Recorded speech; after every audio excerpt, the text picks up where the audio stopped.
Welcome everyone to the L7C podcast. Today we have a very special episode for you guys. By the time you listen to this, it'll be the month of March, which means March Madness will be on the horizon. And the L7C decided to talk about what it takes to win in March, what it takes to win in basketball. So for that, we have someone who has been a part of March basketball 4 years, competitive, actually 8, 4 in college, 4 in high school, competitive March, end of February basketball.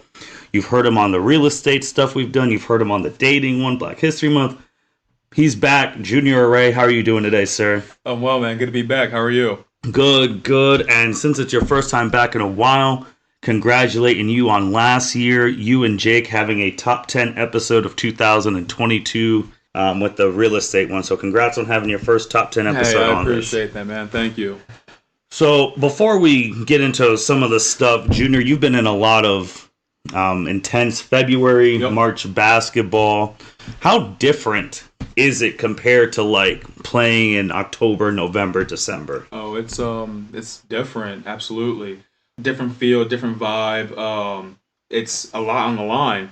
And it's pretty much when when February and March hits, it's go time. That's when the real players come out. That's when the true winners come on the court and own what's there. So I love it. I love being a part of it for 8 years straight. And trust me, I wish I can go back and do it all over again because that's when the best ball is played in Central Ohio. So. And you did it in Central Ohio. You did it in West Virginia college too, basketball. So you were a part of March Madness. You were part of one and you're done. And so this one we were talking about, like just having a conversation on what it takes to win in basketball. What things do you need in basketball? What type of players, positions, like mindset, especially at these high levels? Yeah. So what to do when you're trying to win, and especially in the postseason, is one, everyone has to be on one accord. Everyone has the same goal in mind. Says that's the championship. You have to win the championship, meaning you have to do whatever it takes to get it done. And when it comes to that, you gotta make sure your rebounders are good, your defensive players are good, your offensive key players they're doing what they're supposed to do. Everyone's on the same pace.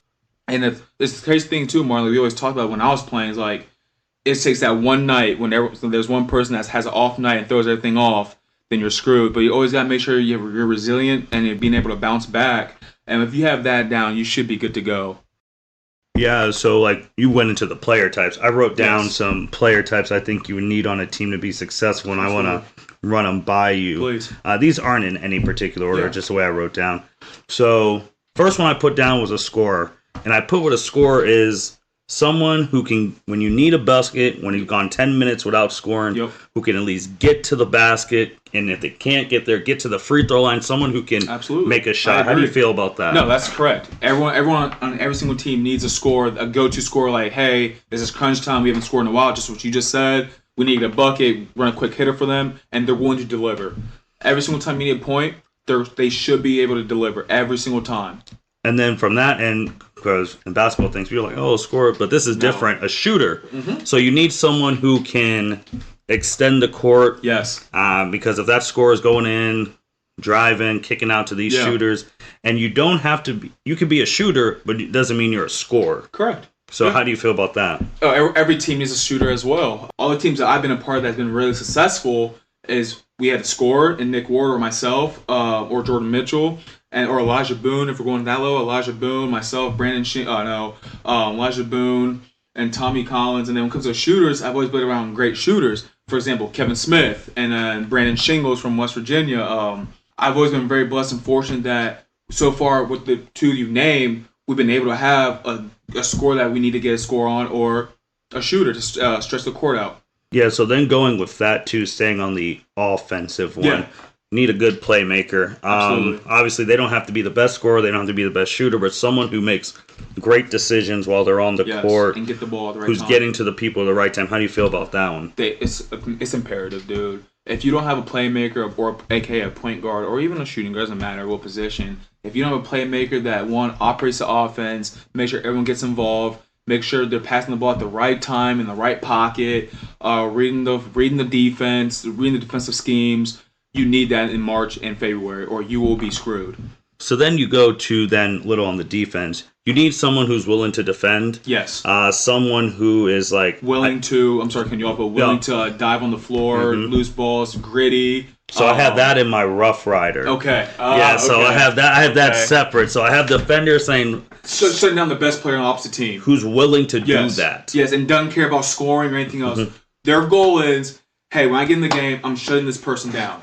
And if I didn't, I failed my team and I failed myself. But again, you need a scorer, a shooter, and a defender, of course, to really make a great team and a big run in March. Yeah, so I'm watching all this basketball, man, in college and NBA, and like sometimes paying attention to what's going on in the high school AAU scene. Yeah. Do you see any? I feel like that's where teams are lacking because they're trying to outscore somebody, but there's not really any lockdown, like a Ron Artest, like a Tayshaun Prince type, lock you down defenders. Yeah, no, there's none. I haven't seen it in a while. But then when I do see them, it's rare, and that's another thing too. People don't realize when it comes to shooters and those defenders, like those are the crowd's favorites, in my opinion. Because if a shooter goes, everyone's sitting there waiting for when the ball goes in. The crowd's gonna shock everybody, you know. Same with the defender, like dive on loose balls, shutting down the opposing scorer on their team. It's fun to watch, and crowds love seeing a guy getting low, trying to stop their best player, in my opinion. So then you alluded to one of my other ones, the Rough Rider. Yeah, the Rough Rider, the person who they truly do not care about stats. They are diving. They're taking charges. They're diving on the ground. Absolutely. They're the ones, if your scorer or whoever is getting in an argument with another player, they hop right in, ready to fight. Like those people. I know those are really rare now because with the way basketball is being played, there's a lot of softness. But no, I mean, you need everyone needs a Draymond Green. You gotta be real. Everyone needs a Draymond Green. Everyone needs a Ron Artest. Everyone needs a Dennis Rodman. Like you need those people on your team that's going to do the dirty work, and they don't care if they get it looked at or get the lights or like the lights are not on them. They're still going to show up every single day and dive on loose balls, take those charges, throw some elbows, get physical, get in someone's shit, and it's amazing. I love them. I had a couple on my team that I loved and wouldn't change for the world. Yeah, because those people, too, they're also the ones, depending on their size, they're setting those good screens that are getting the scorers able to drive or the shooters wide open for shots. But a lot of people don't embrace that rule because everyone's stat crazy, wants to score. I mean, the old thing is like fresh in like high school and college freshmen, they just want to play. Sophomores, they want to score? No, start. Yeah, then juniors, they want to score, and then seniors want to win. Yeah. Yep. So then go into that with the Rough Rider too. It's just a role player who's out there. Gets the job done. Who's out there who can come off the bench, relieve the starter sometime, get you some points. You're confident that junior has 2 fouls. I could put so and so in. He's gonna either keep us at bay or he might even have a great night and all of that. And the rarest one, the combo. So. This is a combination of any of those ones. So you could be the scorer and the defender, a la a Michael Jordan. A 3-and-D? Well, or in that sense, you can be a 3-and-D. You could be a 3-and-D. You shoot the 3 and play defense. Or you're like the Kobe Michael type where you're scoring and then you go right back there and you're guarding the best player. Then you score on them again. Or, I mean, those ones are super hard because people are now trying to waste their energy. Yeah, they're... Because it's like, now I got to score, so I'm not playing defense. Yeah. But those are... So, like, my question for you is, like, you've watched me play since I was in diapers. So, in those categories, which one would I fit personally? It depends on the era. Okay, great question. So then, let's say high school. High school... I would say you were more combo with... playmaking and defending. Yeah. That's what I would feel. You could score, but you had so many weapons around you, like you just talked about, that you were more on the playmaking side. And then you'll quietly, you were getting assists and playing defense, getting steals and all that, but then you'll quietly have like 8, 10, 14, 15 plus points, like just quietly. Yeah. So. Yeah, and then what about transition to college? Early. So let's do freshman year and then let's do my senior year.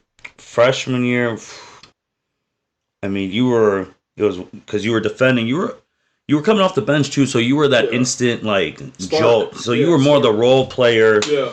Ish your freshman year that you were as soon as you were out there you wanted to make an impact. Yeah. If it was shooting, driving the basket, kicking out, playing defense, getting steals, that was what you were. You were a high end role player who fringe of starting, but that's where you were at freshman year.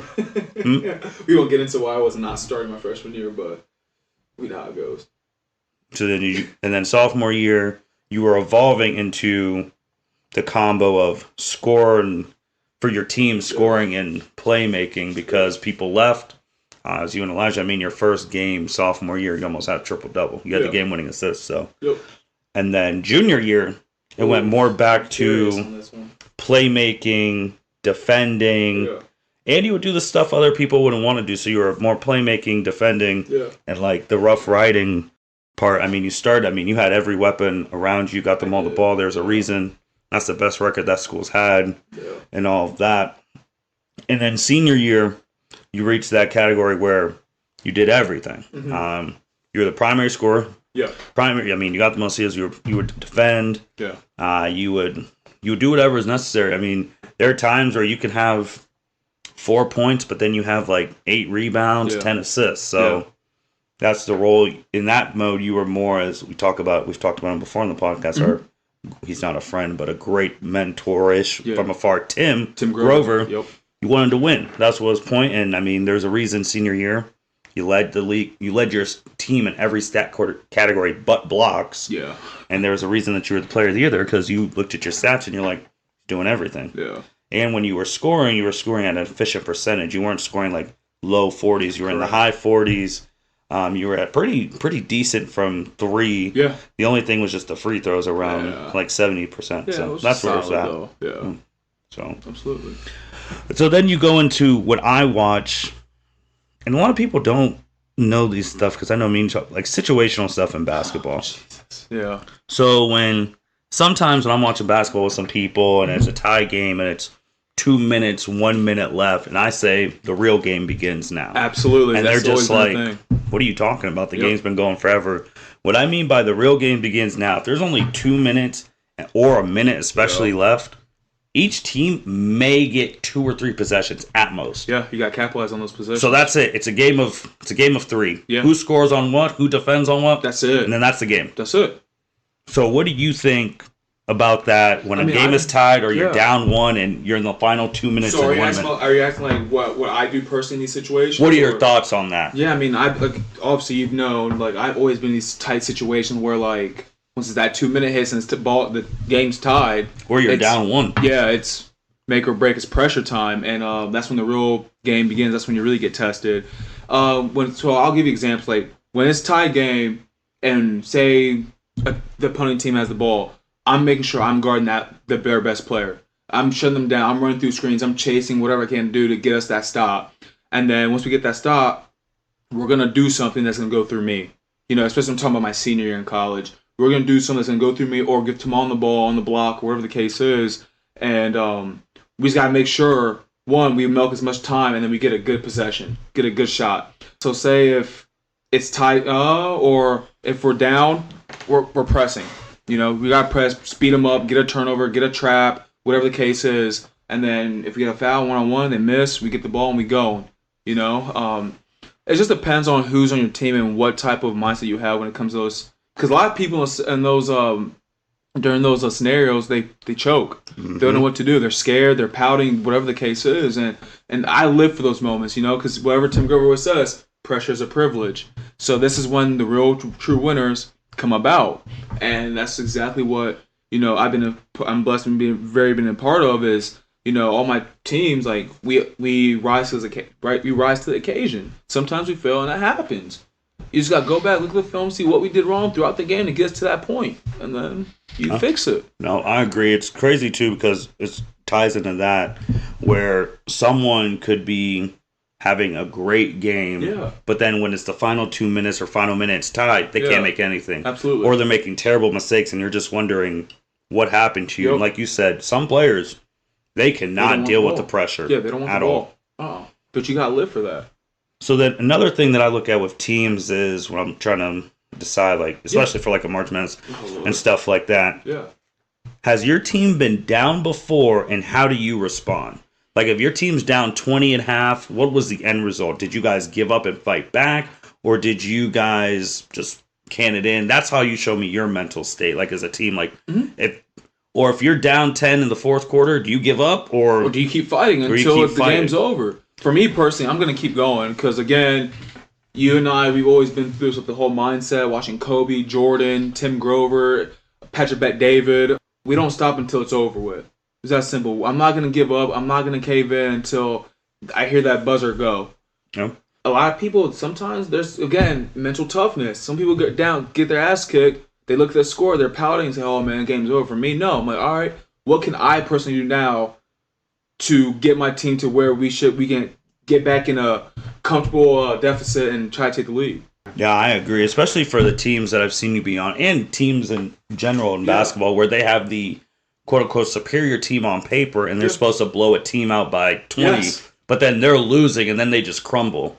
So, like, when you get late in the year, if you've never been in a close game, I can't trust you. Yeah. No, I understand. And, it's crazy you said that because my junior year, when we were in the international tournament, we lost to that team that we have no business losing to. It just, we started to point the finger at the refs or at the coach or one another. But we didn't really, look within and say, hey, okay, they're making threes, let's make adjustments. Also, we did not do, but... You actually just went to the fourth point of mine. Oh, well, then right, that was a perfect one. Does your team make adjustments or stay the same when things aren't going your way? Usually, if it's a good team and a good coaching staff, they're going to make adjustments, saying where the hell are we getting killed at. But some coaches, they don't want to do it. They just say, hey, believe in our system and we should be fine. And it does not work all the time. Yeah, that's you brought up junior year of college. Yeah. First time ever Tech advances in the NCAA tournament. They were number one seed. Yeah. All that. I'm not even going to say the junior year of college one where it was blatant. We're even going to go back junior year of high school. That too. When you guys were playing Northland, obviously, for people who are listening in the Columbus area, Northland, Gahanna, they're very good basketball programs. Gahanna had Northland on the ropes. Northland starts making threes. Gahanna stays in the 2-3 zone. They do not change. Correct. And by the time they wanted to change, game was over. Blue lost. That could have been a potential state title there. Absolutely. But when coaches are so fixed in, we're never going to make adjustments, that's not going to work in these times. Correct. So, how did you feel when you're sitting there multiple times and you're like, hey, we need to make an adjustment or we're going to lose, and they don't do it and you lose? How do you feel about those? Personally, when that happened to us, I was thinking to myself saying damn, how did we even get to that position? Again, we didn't execute down the stretch. Another one, we didn't rebound well. Two, a third thing is now looking at myself, I'm like, I should have made my free throws. Because a lot of us did not make our free throws, and I felt like I was a main contributor, so I blamed myself for not holding myself accountable and making my free throws. Hence why some of these colleges were at the game didn't stop looking at me, because they don't want a point guard that can't make free throws down the stretch. So it goes right into the next thing, free throws late in games. Yeah. That's obviously when that's huge. You're more tired. Yeah. Your palms are more sweaty. Pressure's on. Pressure's more on. So it's can you make those? What can I leave you on the court knowing that if we get in this foul situation, you're consistent in making free throws? I think that's a big thing that you got to look at for teams. People don't realize that, though. It's huge. It's a very fine detail that people really look over. And when I know some, too, when I started to be more consistent with my free throw, it's all mental, dude. It's all mental. Once you get that muscle memory and those reps in, you guys zone everyone out and just focus on you and just knock them down. But a lot of people don't really work on free throws like that. It's a lost art. Yeah, and you brought up mental more stuff too from a player and all that stuff. So if your primary role is a scorer, and shots aren't going in, or shooter and your shots aren't going in, what else are you contributing? Because if I'm seeing you do that, and you can't contribute, then you're a detriment to the team. You're useless. Yeah. No, I agree. If there's some nights that I could not score, and I'll start to or whatever the case is, and I'll be upset. So then I'll have to make it up by rebounding or getting more assists, getting other people involved. Because once that happens, the opponents are worried about them. So that's when I get the scoring in and then go from there. But do other stuff, like the dirty work. I dive for loose balls. I take charges. I make sure everyone else is, good. And it worked out for me perfectly fine.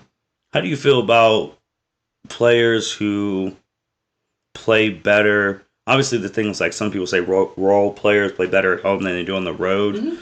But like, how do you, when you're the star player on the team, how do you feel going in home versus the road? Doesn't matter to me. No. How do you feel about then getting your team? Like, how do you know one of your teammates is going to have a good night?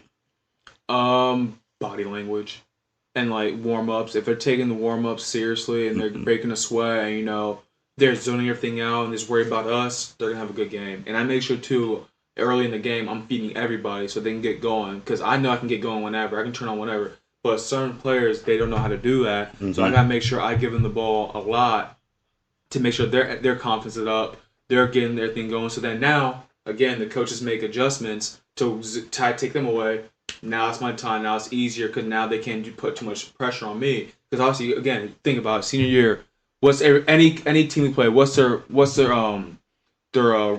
on me or report on our team? Report on the team. I mean, you make the team go. I mean, you're a driver, so you're gonna try. So stop number 3. Yeah. So pack the paint. And exactly. Stop number 3, and then we'll be fine. So then I know that going in every single time, like their main scouting report is gonna be about me. Let me get everyone else involved. Stretch the defense out. Then now I can go in there. No. And create plays and then do what I have to do. When do you get to a point too? If you see, when in your mind do you see like, all right, they're not going, I need to start doing some stuff? When we have consecutive misses and horrible. Do you have a number in your head? I would say 3 or 4 plays we're not executing well or we're missing shots, and I'm like, all right, fuck it, let me get everyone back in the right flow, and then I'll run a play for me personally to score or whatever the case is, and then we get things going. Okay. Yeah. No, that's a really good, because I don't think a lot of people in their own head like have a like number, because a lot of someone could be a scorer, but they can't create they can't create for anybody else. Like you pass them the ball, they turn up, face up, shoot, drive, whatever, but they're not able to create for other people, and some people can't create their shot. So I feel like when you have teams that are all shooters, okay, who's creating who's getting them the ball? Exactly. Yep. Or if everyone's all scorers, all right, so if everyone's a scorer, what are they going to do when one person has the ball? Yeah. Okay, if everyone's a defender, great, but who's putting the ball in the bucket? That's true. So I think when coaches, like even from middle school up, like and then you go like 80s, all stuff, when you're constructing your team, you got to have some little of all of those things, because if you only have I agree. one thing, all right, we're going to score 100, but we're going to let the other team score 105. Or, all right, so, for example, like a college team like Virginia. Yeah. All right, we're going to hold you to 45, but we can't score 38. Can't do anything. What's the point? Yeah, so like that, and I understand coaches have their specific people they go for, but you got to have something of everything to be successful. I agree 100%. Like if you're building a team. Yes. So you're going in there, you could pick which level, high school, college, even middle school, I don't care. I'll go for college. So like you're going to college, you're recruiting, and you have your board. What are you looking for in players to be to have a successful team? Being coachable. What does that mean? Just making sure. That's a good question. But for me personally, like being coachable, like, hey, you messed up on here. Let me tell you what you should have done. Instead of talking back, getting attitude, being open, say, okay, coach, I understand. Thank you for letting me know that. And then just next time down, doing that. That's coachability right there. Is it hard to be coachable in this area now? Yes. Because they know everything. I've been out of like quote unquote training, helping people with basketball for a long time, and like you're right in it now. It's another source of income for you. What is it like with these kids now? If you tell them something, especially if you go to college, you tell them something, they go on their Instagrams, whatever, and someone's like saying, "Oh, don't listen to them. You're a dog. You're a monster." Yeah. So with my training company that I do, like I tell them from the jump, like, listen, like I get paid a shit ton of money to develop you. I'm not here to be your friend. So I'm going to tell you straight up, either you like it or not. If you don't like it, there's a door. You're not hurting anybody. Listen, I was first team All-American. I was player of the year. I was first team All-Conference. I scored well over 1,200 points. Like, I know what it takes to win and to be at that next level. I had the offers. It's like, wouldn't you not want to listen to me and actually think, hey, this dude knows his stuff. Let me actually listen. And it's crazy. The people that do listen, they go and do great things. Simple. Yeah, I just feel like because that's the thing is too is like parents that have these kids nowadays, they raise them soft. Like they allow them to do whatever they want, and I don't tolerate that. I also think there's too many people in people's ears. That's and true. Like, you know how it goes. yeah, I think a lot of people, besides parents, they have all their friends in their ear. Mm-hmm. Like, they don't cut it down like their small circle of trust. Whose opinion does actually matter? That, like, if you got some dude who randomly hits you up in the DMs like, hey, man, forget that coach. Like, you're better than all that stuff. Then Absolutely. I feel like now it's really hard because, like you said, the way people are getting raised, and then you watch current products now. If people, they don't want to grind, they'll just transfer. That's all it is. Or in the NBA, if they don't want to grind, they'll trade. They don't want the work. They don't want. So I mean, you're right in it because I don't think it's harder being coachable. It's difficult now. So now it's like when they don't listen, dude, I just tell them to get out. And like I said, and people don't realize that, like, I kick people out. I probably kick more people out than I keep in the gym. So, and I know the team is like, I'll give you your money back. I can care less. I'm here to help you. I'm here to take you to the next level. Either you're all in, mom, dad, the kids I'm training, or the door's right there. So coachable. What are your things? Yeah. What other things are you looking for? You gotta be coachable. Work ethic. Okay. Why? Just like Kuba says, like, I should not be fighting you to get in the gym. Mm-hmm. You better be in the gym by yourself. You better be shooting on the gun. You better be doing extra stuff. So, being coachable, hard work, discipline, consistency, showing up every day. Whether you have a fight with your girlfriend, leave that shit. As soon as you cross on that court, it's go time. Mm-hmm. You know? I want to say those are the main ones for me personally. Then obviously, like, I want to see where your skill set is. To see, like, okay, I need to do more player development with this person. All right. How do you assess someone's skills? Oh, it's easy. First day, open gym, you will see what people can do. And there are obviously going to be some people that can do some things that they shouldn't. Mm-hmm. And then just knowing your role. Trust me, you're going to figure at that level, you know what you're good at. Don't try to force something that you're not good at. There's a reason why I recruit certain people, because I know what they can do. Mm-hmm. So I think for me personally, biggest, so it's being coachable, consistent, discipline, work ethic. Those are main things for me. Like, if I have that, I'm going to win championships. And again, another one, just being selfish. So selfish. Okay. So it's just those things. Like, if you have all that in a core group or team, you're going to win. There's a lot of teams that don't. What about you though? I'm sorry. Like, what? If you're going to start recruiting in college, who are you bringing in? Like, what type of people do you want in your program that's going to give you guys a good look? People I would want if I was the one recruiting, like if I'm recruiting, I would want the first thing, which some people may think is crazy, because back in the day, obviously now with Instagram and everyone has a YouTube, back in the day was just Huddle. Mm-hmm. You've had all your highlights on there, all that stuff. I mean, even you, when you were getting recruited, you have some highlights from high school, college, all that. Yeah. Me, because the way I see basketball, I'm asking for the game logs from your worst games. Yeah. I want the full videos from your worst game, and I want to see your body language when you're going 2 for 10, when you're going 3 for 15, when the other guy's having a field day on you because he never makes threes, but he's making threes. I want to see if you're still competing or you pout. If you're still competing when you're having your worst days, I want you on my team. Yeah. Because that's the thing with like highlights and stuff. All you only see is the good stuff. Mm-hmm. Like, I want the full game films I want the 5 game films of your 5 worst games of the season. Yeah. And I want to watch them all repeatedly. All right, you went 5 for 15. Your team won because you got 5 steals, 10 rebounds, the game-winning assist. Yeah. Your person who you were guarding just had a magical day from 3 and went like 8 for 12. Mm-hmm. Okay, but you went back, got the key steal. You didn't give up. You were still fighting. Yeah. Like that's the very first thing I'm seeing. Yeah. Like, other things that you said I think are valid too, but then when I'm in there, I want to see how they present themselves, because I'm gonna ask them, I mean, what do you want to do? Yeah. Do you want to come here because you think you're going to be able to score 20 points a game, which is very hard to do in college? Mm-hmm.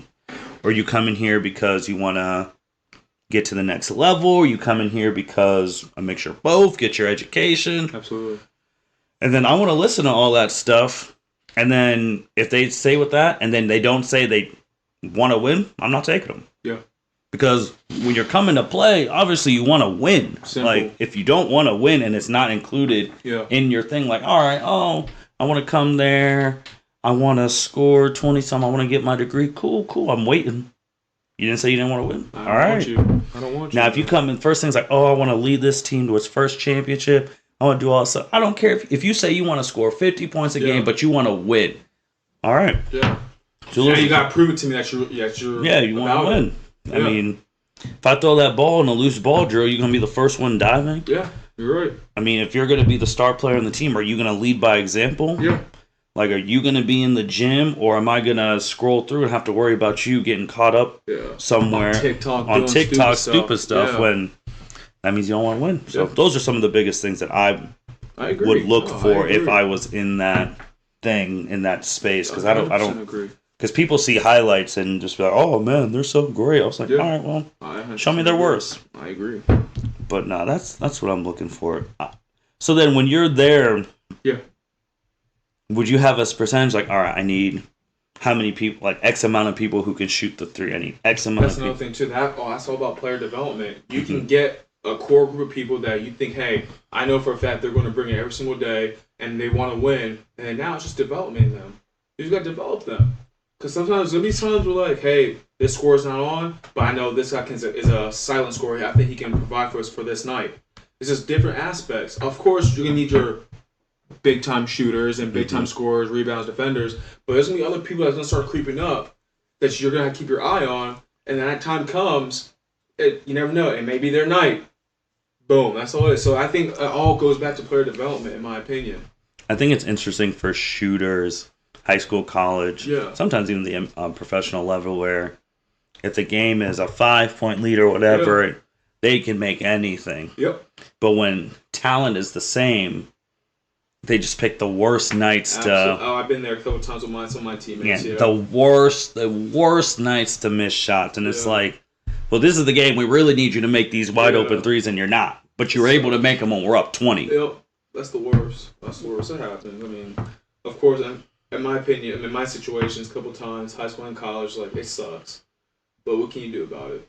That's where if you're there and you're seeing it, you're like, all right, well, I need to do something. Yeah. Like I need to either talk in his ear, like, hey, you need to get going, or you got to take over. That's when you have to make that choice. So what you said with the college thing, so then how, especially now, because you come through, most basketball players are playing basketball all year. You're coming through that AAU circuit where it has its pros, it has its cons, but you're like, all right, if they're just going to think this is AAU ball in college, that ain't going to work up here. Yeah. And then how big of a thing would you think parents have in that situation? Oh parents are the main root of everything. It's like I would say that in high school and college, once you get to like professional, I feel like since we're talking, I feel like it's more like your significant other, friend group, social media. Yeah, social media is the biggest one. But but when it comes to high school and college, man, your parents are always, you don't know what your parents are saying behind closed doors. Only you do. So like sometimes parents are like, man, you should shoot the ball more. Why aren't you doing that? Stop passing so-and-so the ball. It's your team. And then ego starts to get involved, and that's how some teams there's some teams that are great talent, that are very talented, that don't go for it because there's egos, there's cancers to the team, there's a lot of behind the scenes stuff. Your sophomore high school basketball team got destroyed by egos. That was pathetic. Yeah, I don't know how we didn't win states. Honestly, so many college athletes on that team and didn't get anywhere. Anywhere because there's ego and stuff behind locker room issues, parents involved. I mean, it is what it is. Can't do anything about it now, but. No, I mean, parents play a big role in high school and college, and then, again, like, in professional, social media, women, other things like that, so it sucks. I'm telling you, nowadays, it sucks. It sucks. You just hopefully that's why you try to recruit the best players you can, and, hopefully they're disciplined and humble, and don't let the shit get to them.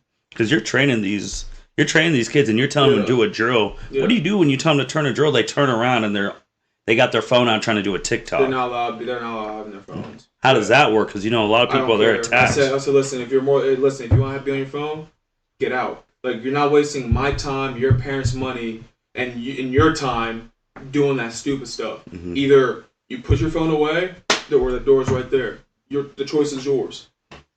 Okay. I mean, I think that's a great thing to have because that's the first thing anyone wants to do now. Like. Yeah. Post their drill. I'm like, why are you posting your drill? No one needs to know what you're. No one cares. No one cares. So they just want to show everyone that hey, I'm in the gym, I'm working, but you're too busy on your fucking phone instead of working. Because I also think a lot of things with the players too now that like the mindset. We said it earlier because there's a lot of players who's like, oh, I'll just go give this person buckets, all that stuff, but they're not studying the game. They're not watching film. They're not seeing this person. But they do watch film. They only watch themselves. They only watch themselves. They only watch their. They're not watching, saying, "Oh, when this person guards someone, he always leads with his right foot, so I can cross him to the left." Or they don't do 10. Like they're just like, it's okay. I'll go give them 20. But then when that person gives you 30, you're like, "Oh, I don't." Or the worst. If I ever hear a player say, we lost. It's okay. I got 20. I got mine. You're Get down. out. You're Get down. out. You're instantly off the team. You're pathetic. That's selfish. Because there are players like that. Oh, I know. Especially when you're in that high school level where they're like, I got mine in front of the scout. Okay, and did you win? I don't care. They're like, I got teammate? Mine. Come on now. And I feel like with scouts, they're like, oh, yeah, he did get 20. I was like, so is this what you want? That's a cancer in the team. Yeah, it starts right now. When it comes to scouts, it starts from the head coach. The head coach is fine with that. They probably don't have a winning program. No, probably. Man, great. Any other basketball stuff, man? It's been great conversation talking about team construction, winning. So now I have a question for you. Since we're big and March is literally around the corner. I want to say Thursday. March Madness, dude. So let's just talk about that really quick. Okay. What are your thoughts when it comes to March Madness? Like, let's do this. Your predictions on who you think's gonna win it all? It's gonna be tough. So we're doing some March Madness. All right. Yeah. So that a sleeper. I think me and you have the same sleeper that's gonna make some noise in March Madness, and just a Cinderella team. Okay. So first thing, my thoughts on March Madness. Yeah. It's one of the best, if not the best, sporting event. Absolutely. Of the year. The reason being is all that hard work you've gone to your season. And coaches, they say this stuff, we want to go 1-0 this week. All stuff. March Madness, it's real. Yeah. You just need to go 1-0 this day. Yeah. If you go 0-1, it's not like, we could go back to the drawing board. Your season's over. And now, what'd you say to me my junior year? Junior year, West Virginia Tech was 29-4 to end the year. Just won conference championship, all of that stuff. And I remember on the phone, I said, hey, congrats on 29-4. This is a big achievement. You're finally going to get a real ring. Like, that's the thing that this family's been chasing, a championship ring of that culture. And I said, 29-4. Remember now, from now on, when you get that fifth loss, the season's over. And that set the Just tone. Remember that. That set the tone. For me personally, set the tone. And that first game I went off. Yep. Set the tone. People don't realize, like, a team like the Kentucky team where they had Karl Anthony Towns, all this stuff, I think they were undefeated going in, and then they lost to Wisconsin in the tournament. I got that. They were, when you get the one loss, Kentucky, your season's over. Yeah. Like, once you enter March, the execution, the planning, the player performances, it is amplified because you're going home. If you have a bad game and you don't contribute, your ass is out of here. Yep. So that's why I said that. Now, teams that I could think could win in March, this is one of those years where it's open. It is wide open. It's open. I honestly think there's 6 to 8, maybe 12 teams that can win it all this year. Mm-hmm. Because I've seen them at their highest and I've seen them at their lowest. For people listening, a lot of people who've contributed to the L7C you've seen us on fantasy football, but we do a March Madness as well.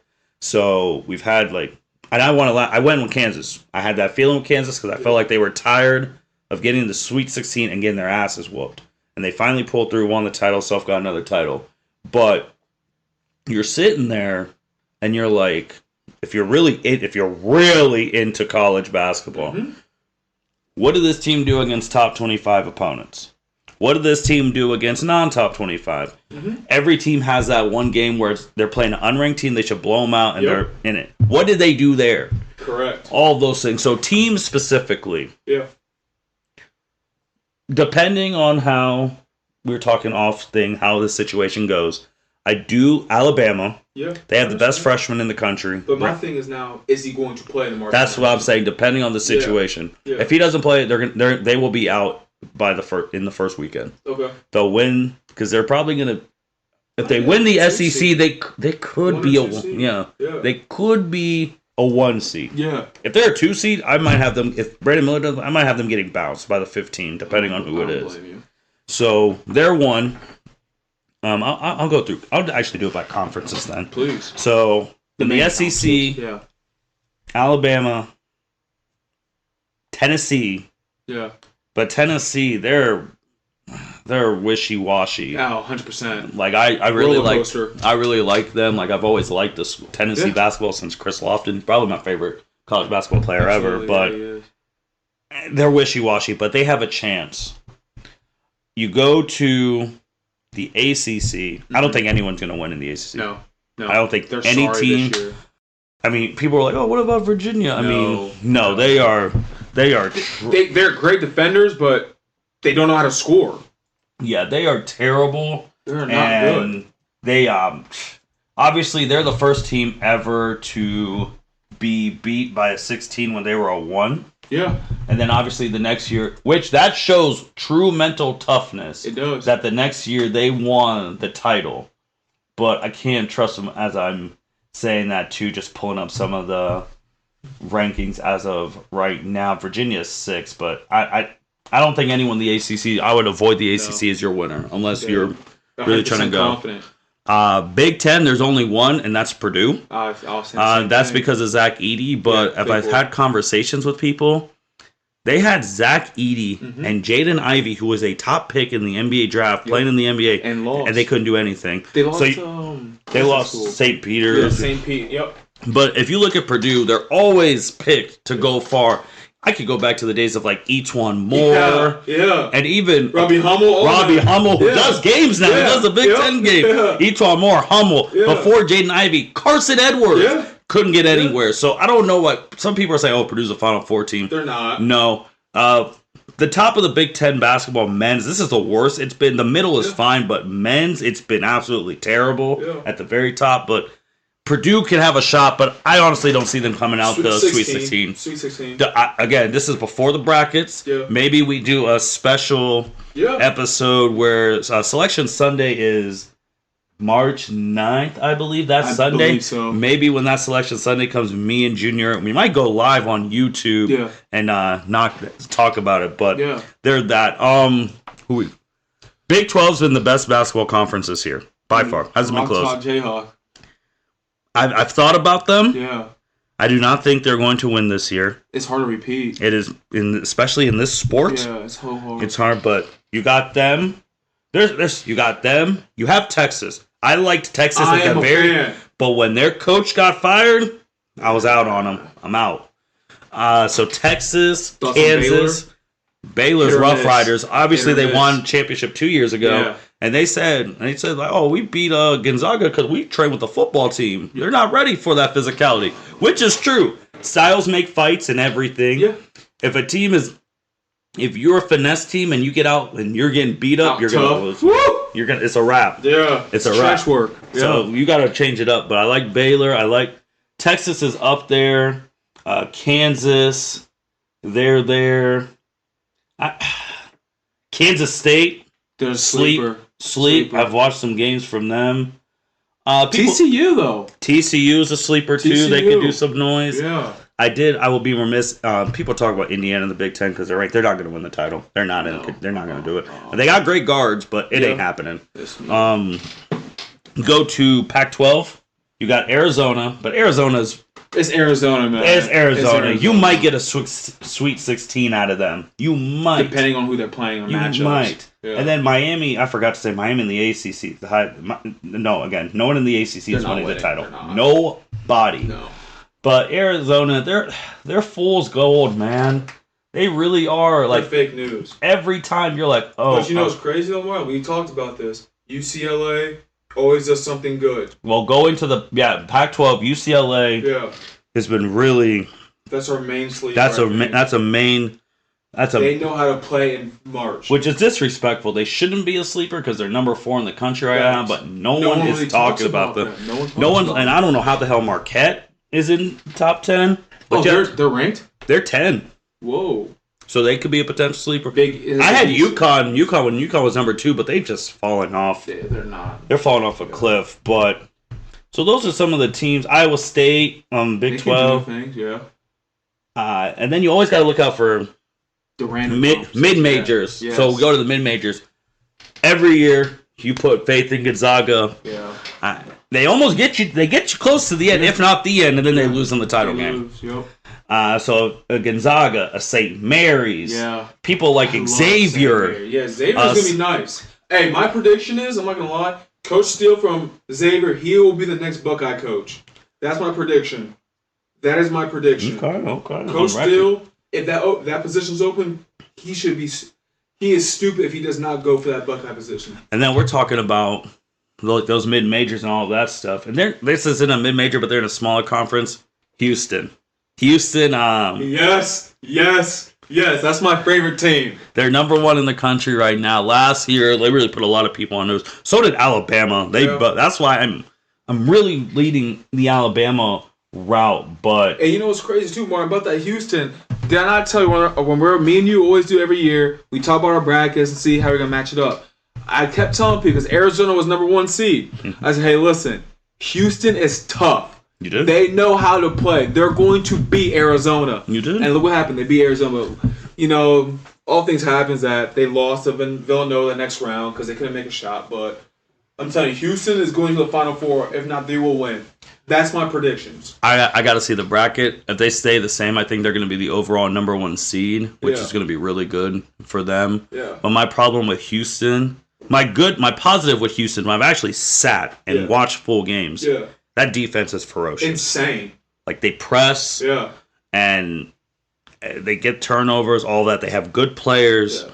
But there are times where down the stretch, ball ain't going in. They don't really have the specific go to. They have good players. They have around. But it's not like, all right, we need a 3. Like their 3-point shooting. But obviously their coach, who's been through a whole bunch of basketball in his life. Has.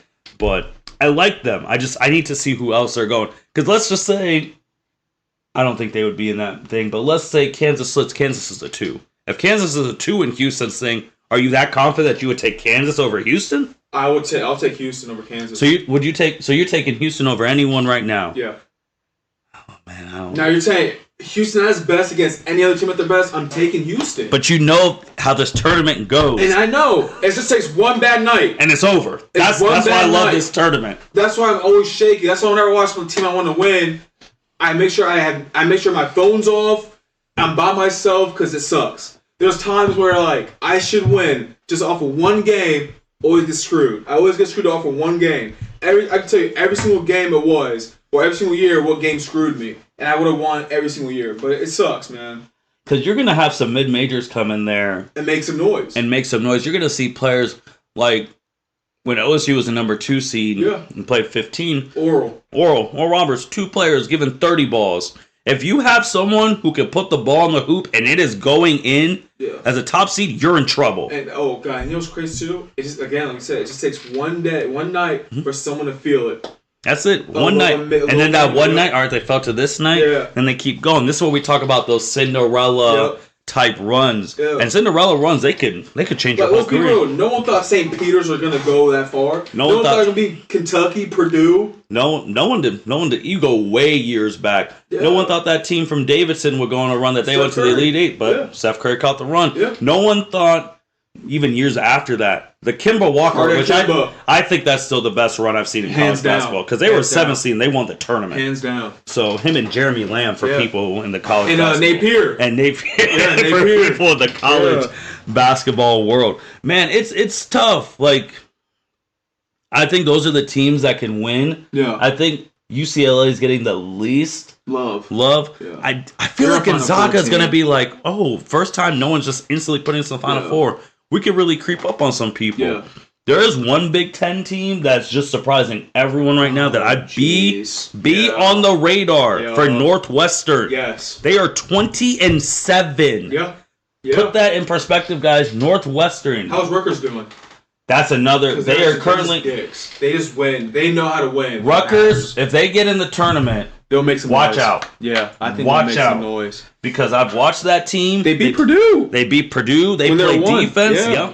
Watch out for Rutgers. The Big Ten has more upset teams than teams that can win it all. Like Indiana, Northwestern, Rutgers. They could upset you. Yeah, they can. And then even though I just watched the debacle of Michigan State and Iowa. Yeah. It was terrible. Michigan State letting Iowa make 5 threes in the last minute or something. Yeah. Never count out Tommy boy. No. Tommy Izzo when he's in the tournament. No. I've seen him Tommy Izzo makes things work with less, but I think that one's gonna be. It's gonna be the men's is super wide open, and really wide open. Even switching to before we end the women's side. Oh Lord, it's everyone versus South Carolina. Yeah, that's it. That's it. That's it. And I've been more locked into women's basketball now going forward because there's so much talent. If you're not watching, watch these teams. Now, on the opposite, the Big Ten women's basketball conference, they had the best conference. Yeah, I love it. By far. I love it. I mean, there was a time Ohio State was number 2. Now, Indiana's number 2. Yeah. Iowa's been from 8 to 3 to 4. Yeah. Michigan's been really good. Maryland. Yep. They're doing their thing too. Yeah. So if you're looking for some stuff in the women's tournament, who they start their conference play a tournament a week before the men, so they're starting up this Friday coming up. Yeah. It's everyone versus South Carolina. There's a lot of teams. I mean, a Big Ten team could go to the Final Four in the women's. I think, in my opinion, Indiana women's actually might go Elite 8 or Final Four. They can play. They play so well together. They're disciplined. They run their sets. Because I don't know what's been gotten into us, but we've been going to these women's games, and it's fun to watch. I'm a fan of Indiana.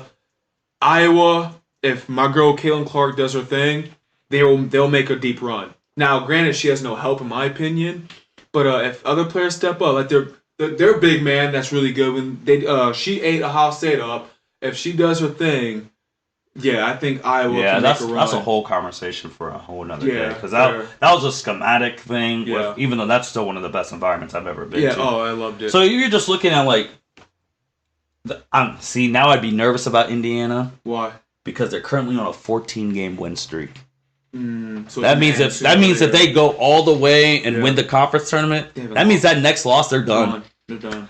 Indiana women in the Big Ten are 16-1 in the conference. Amazing. So I'm gonna just read you some of these records too. Indiana women 26-1 overall. Yep. Maryland 24-5. Insane. Iowa 22-6. Ohio State women 23-6. Michigan 21-7. Illinois 20-8. You have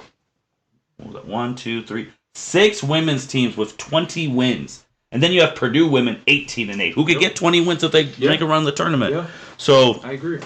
I think the Big Ten women, if you're not watching, especially be prepared next year because a lot of these people are coming back. Mm-hmm. Like Ohio State women, they're only having one senior. They're getting people back from injury. Yep. You've trained some of the people coming in who you know they're dogs.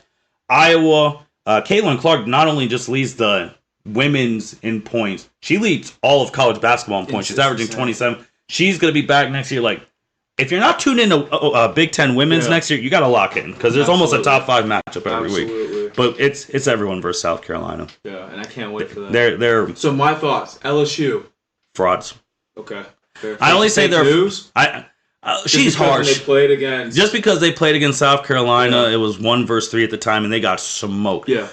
Girl, who she's Reese. She's really good, double machine. But when she went into that 6'7" girl from South Carolina, ball game. It was over. And I think Dawn Staley right now, she's the best. So now my question is, the UConn the reign is over? Never count on Gino. Yeah. But South Carolina is the best program right now. Yeah, they've taken it. They've taken it. They haven't lost. Crazy. She was just tired of getting picked on. Yeah. She got tired of picked. Said, enough's enough. It's my turn now. And then mental toughness, winner mindset. We're doing it my way. Get out. And now look at them. Yeah, and when you watch these top women's games now, people are finally getting hit. Crowds are getting full. Yeah. I know the women here in Ohio State are outselling the men because the men are terrible. Yeah, but I don't think they're going to make the tournament. They won't. Yeah. The only way the Ohio State men can make the conference tournament, which they will not, they will be out the first game. Most likely. And then that's it. They're not even good enough to make the NIT, which is that's bad. That is. But it'll be interesting, man. I can't wait to see the women's bracket. Notre Dame for women's. How are they doing? We can get the women's. Yeah, I'm curious because I know Notre Dame. They can be here and there. I just don't know about them like that, like I used to. Yeah. Notre Dame used to be a really good sound pick for men and women. Yeah. But I know with the men, their coach is stepping. So, Mike Bray, yeah. So, just women's top, South Carolina, number 1, 28-0. 14 home at home, 13-0 on the road. They are currently on a 28-game winning streak. They have not lost since before they won that title last year. Then you got Indiana. Great team. Stanford. They have some players. UConn's there, 25-5. Okay. LSU is 26-1. Don't know why they dropped all the way there. Just behind. Because that game. Iowa 6. Yeah. Maryland 7. Utah 8. Virginia. You said Notre Dame women. They're right at 10. Watch out for them. Watch out for them. My dream situation, obviously, I think the Buckeyes are going to win some games. I don't think they're going to win it unless they all everything starts clicking. But I would like to see South Carolina.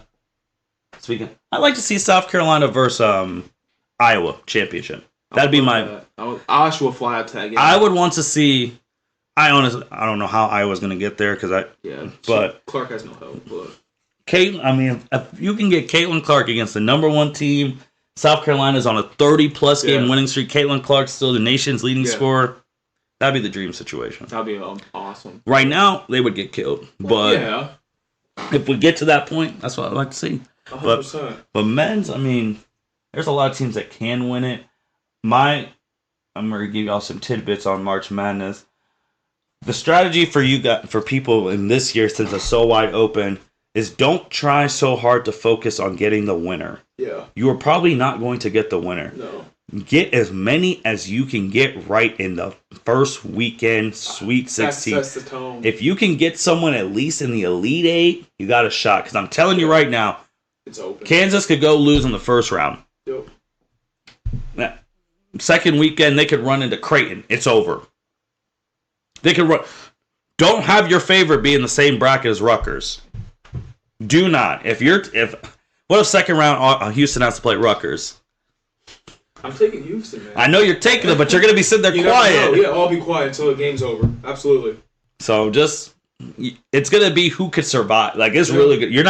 Champs are going to be very hard to come by. All the favorites are probably they could be out in the first 2 weeks, and then you have a 7 seed winning also. You got to be real careful when these brackets come out. Anything else, man? No, I think we hit it. Yeah, man. Appreciate you coming out here talking. We talked about basketball, what it takes to win in this stuff, giving you guys a little preview of March Madness, and hell, we'll see. We'll see when the brackets come out. Selection Sunday, we might do something special for y'all. But with that being said, have to. It's the L7C podcast signing out. Thank you for listening to this episode of the L7C podcast. Be sure to like, rate, review, and subscribe to the channel. Follow us on all social media platforms, and we'll be talking to you guys soon. Take care.